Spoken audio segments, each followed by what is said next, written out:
नमस्कार, आप देख रहे हैं न्यूज एक्सप्रेस। मेरा नाम है ऋतिक ठाकुर।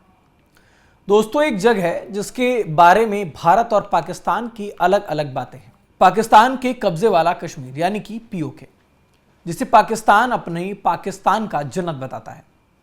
और इस वक्त वहीं पर हजारों लोग सड़कों पर हैं।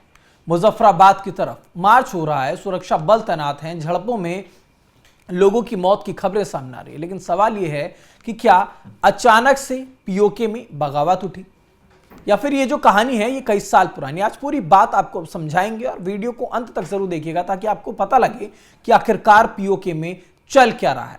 इस्लामाबाद तक लोग क्या गुहार लगा रहे हैं। देखिए, सबसे पहले इस आंदोलन की अगुवाई की अगर बात करें तो ज्वाइंट अवामी एक्शन कमेटी ने इसका जो मोर्चा है वो उठाया हुआ, यानी कि जाग। ये कोई एक राजनीतिक पार्टी नहीं है, इसमें व्यापारी, छात्र, वकील और अलग अलग सामाजिक संगठन शामिल होते हैं। पिछले कुछ सालों से ये संगठन बिजली के दाम, महंगाई, गेहूं की कीमत, स्थानीय संसाधनों, इन सभी अधिकारों पर और जो प्रशासनिक सुधार हैं, इन जैसे मुद्दों को लगातार उठाता रहा है।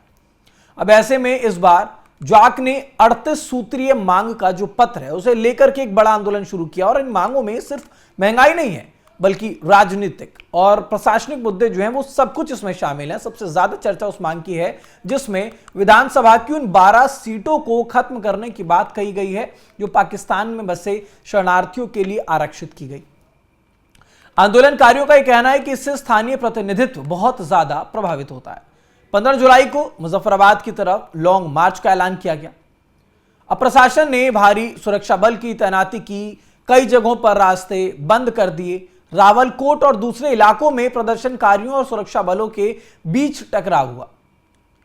अब ऐसे में तमाम जो मीडिया है उनकी रिपोर्ट्स के मुताबिक इन झड़पों में कई लोगों की मौतें हुई हैं और हालात जो हैं वो बेहद तनावपूर्ण हो गए।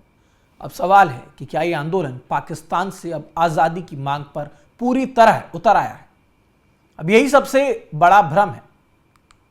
कई रिपोर्ट से दावा करती हैं कि आंदोलन के कुछ नेताओं ने आजादी की बात कही है या फिर ऐसे जो बयान है वो सामने आए हैं। लेकिन दूसरी तरफ कुछ पुष्टियां ऐसी भी हैं जिसमें यह बताया गया उन रिपोर्ट्स में कि मौजूदा आंदोलन का जो मुख्य फोकस है वो 38 सूत्रीय मांग पत्र स्थानीय जो है प्रतिनिधित्व की तरफ से दिया जा रहा है, जिसमें आर्थिक मुद्दों और प्रशासनिक सुधारों की बात की गई है, वो हो जाना चाहिए।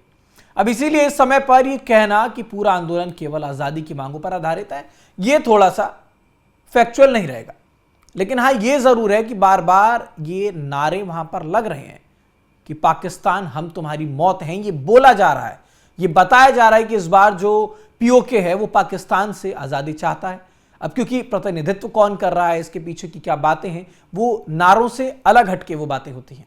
अब ऐसे में अगर आपको लगता है कि विरोध अचानक से शुरू हुआ है तो ऐसा नहीं है, क्योंकि 2024 में इसी तरह के आंदोलन हुए। तब बिजली के दाम, आटे की कीमत और सरकारी सुविधाओं को लेकर के बहुत बड़ा प्रदर्शन हुआ।